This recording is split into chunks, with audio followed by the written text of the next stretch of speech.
Green flag at the back.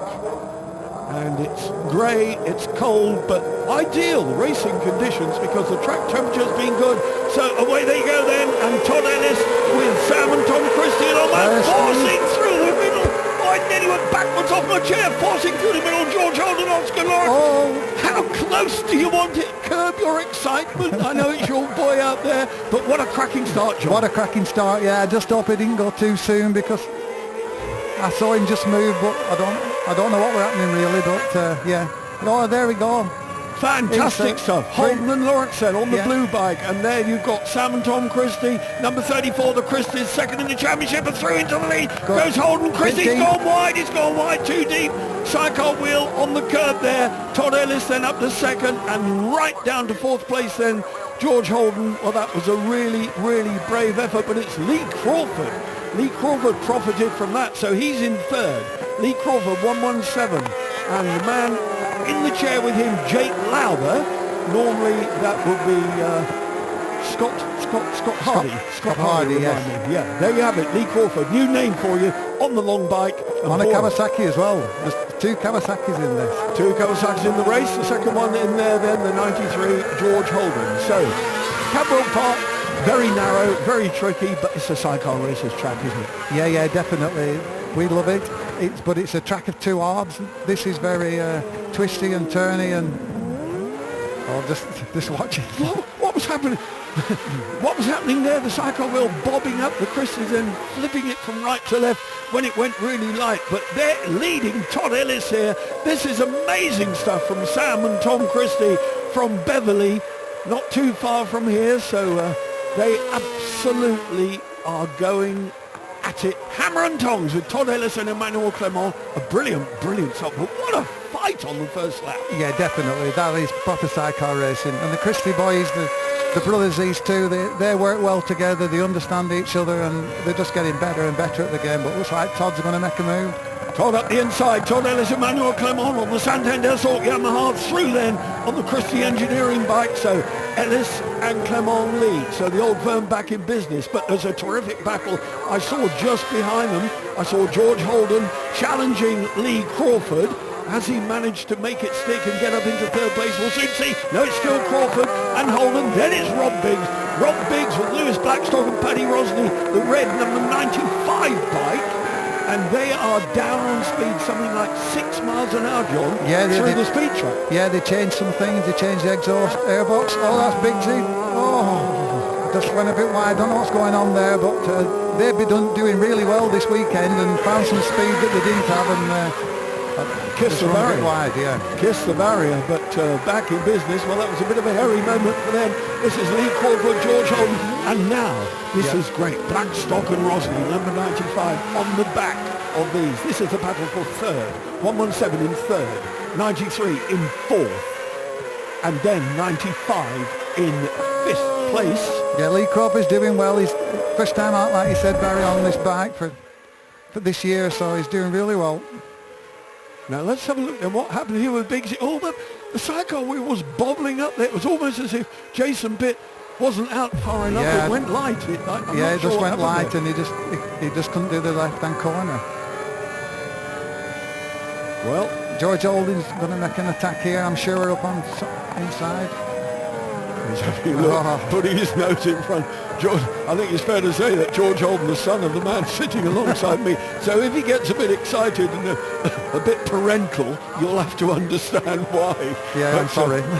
No, don't apologise. I'm doing the same as my boy was out there. This is hair-raising stuff. You know what they're going through. No, he's having a look at the inside.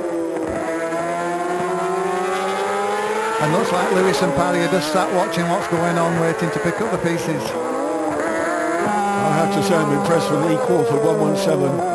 He and Jake Lowther. Now look at the back here. Oscar Lawrence assigned to Lewis Blackstock and Paddy Rosney. Now these three outfits are so close together. We're on lap 3 of 10. So a long way to go. Lewis Blackstock knows he's got to get back in touch with the Christies, who are in second place at the moment, but now 1.5 seconds behind the race leaders.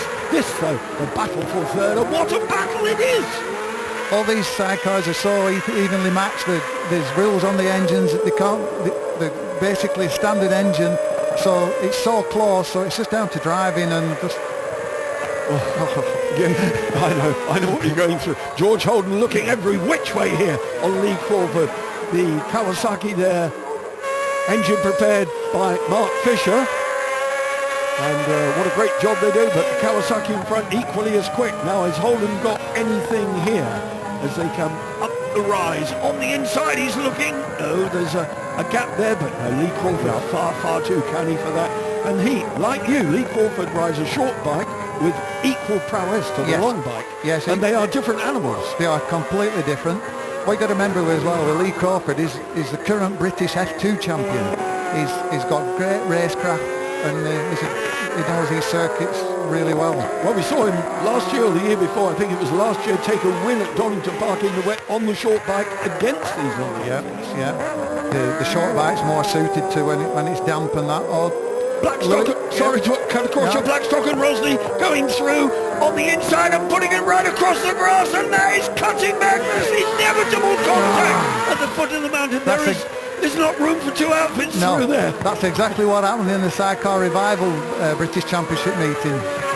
Blackstock has got it there. He is now up to fourth. He's going to have to score because he's down on speed. He's going to have to do it on riding. I actually said to him, don't override it, but you're going to have to ride it hard. Yeah, that's it. It's simple as that. Lewis and Paddy's tough. They'll fight all the way. Here we go again. We see it again. 2 into 1 doesn't go.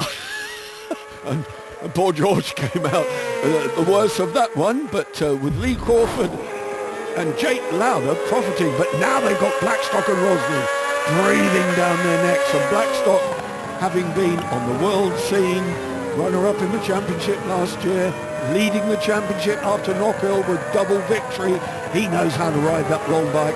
He might be down on speed, but he's going to use every bit of track craft to wind in Lee Crawford. Yeah, but Lee seems like he's got the job under control. They're not making much on him, and Lewis and Paddy are really trying. They'll do everything they can. They might make a dive down the inside here.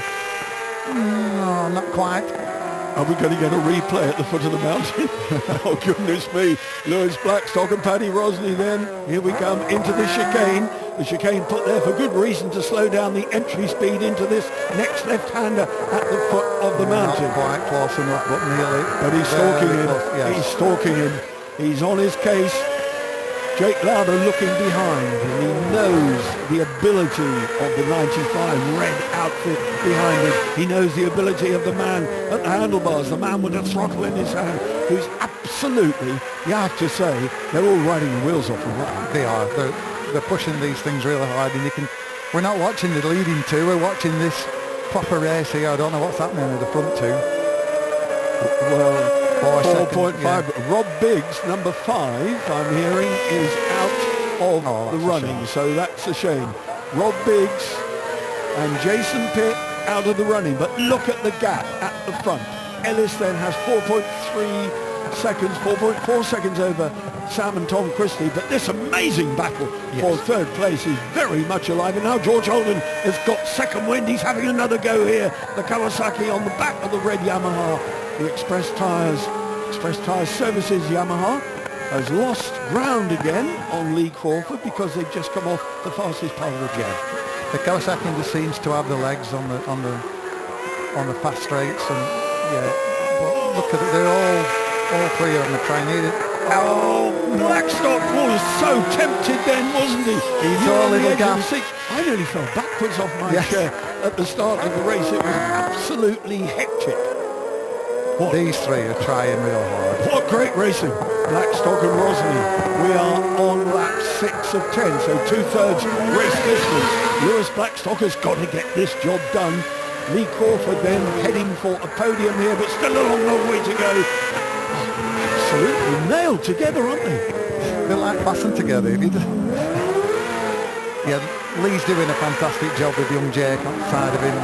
Jake rode with me here a few weeks ago on cracking passenger, but these two don't ride together normally, so it's a great result.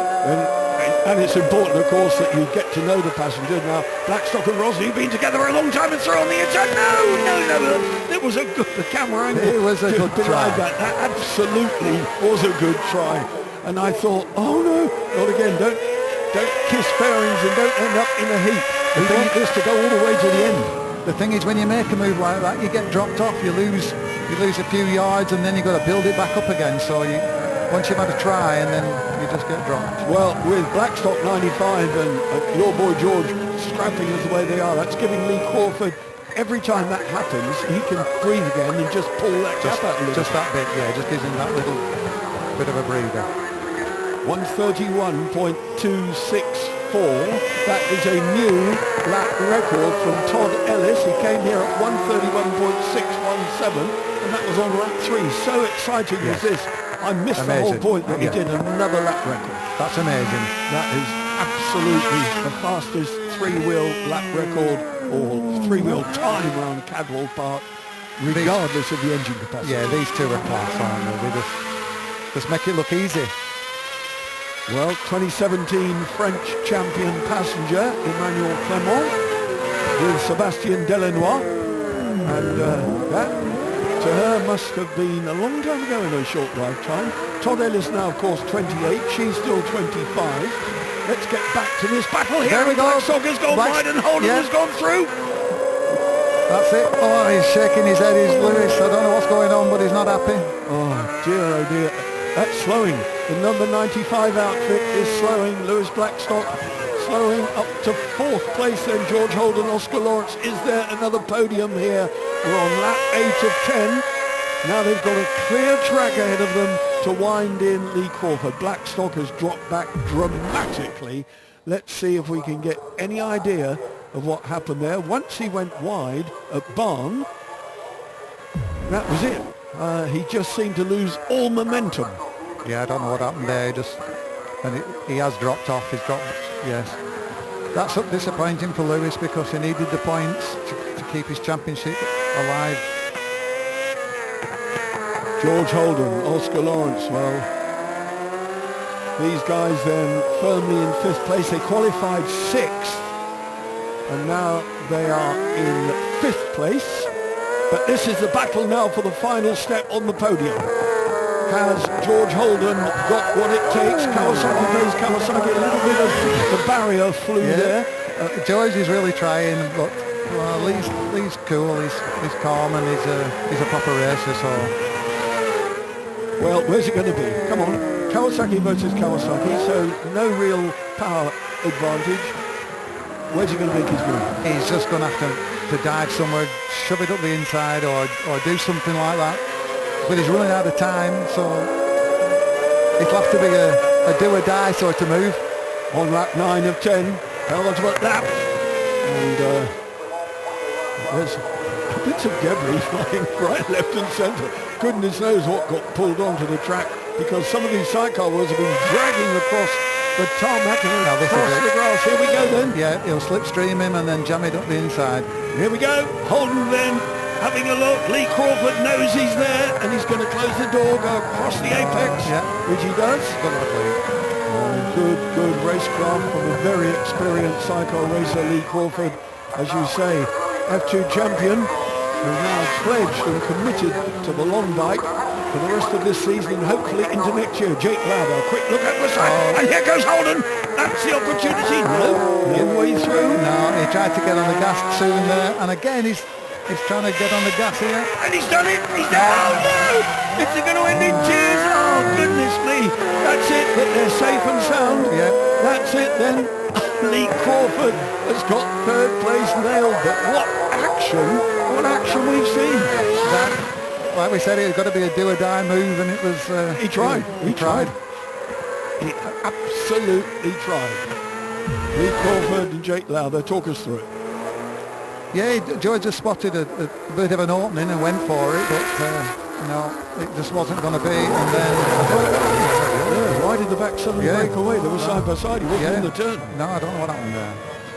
Race leaders on the final lap. Todd Ellis and Emmanuel Clément, some 5.8 seconds. That will move them on to 10 victories. And they have basically won every race they have contested this year. Blackstock and Rosny now closer to Holden and Lawrence, but still firmly entrenched in 5th place ahead of Robinson and Fairhurst. Rupert Archer, Phil Hyde in 7th. Further down the order, Andy Peach, Craig Clark, Craig Hawkswell, and we saw Biggs and Jason Pitt, and they are retired, the number 5 crew. So you could see him, just looking back then just to see where everybody was, and they've got plenty of space, so they can just bring it home. This is the last lap. That was entertainment bar none. Exceptional display, but what a show by this pair. Lap record to boot, 131.264. I'll make a mental note of that, but it'll be when we print out the results at the end of it. Checkered flag for Ellison Clement. Job done. Sam and Tom Christie. Sam and Tom did well as well. They had a clean race and good times and everything too. Over the line to come. Podium then. First time on the long bike here and first time out this season in our championship. I call it our championship, the Molson Group British F1 Championship for Lee Crawford and Jake Lauber. Yeah, Lee and Jake will be so suited with that, and George and Oscar will be so disappointed with theirs, but they tried. Simon Robinson closing on Blackstock and Rosny. Whatever went wrong in a big way. Rupert Archer, Phil Hyde bringing number 70 RSR Rudy Schmidt bike over, but victory for Ellison Clement. I don't know. Yeah.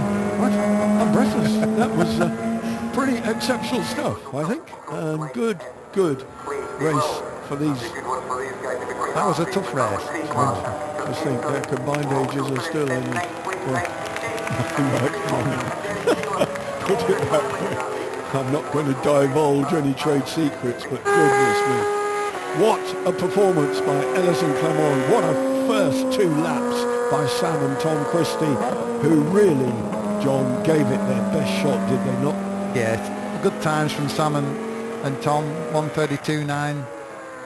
That's quick round Cadwell Park, and they weren't really challenged at all, and then Holden and Crawford were having a right battle along with Lewis.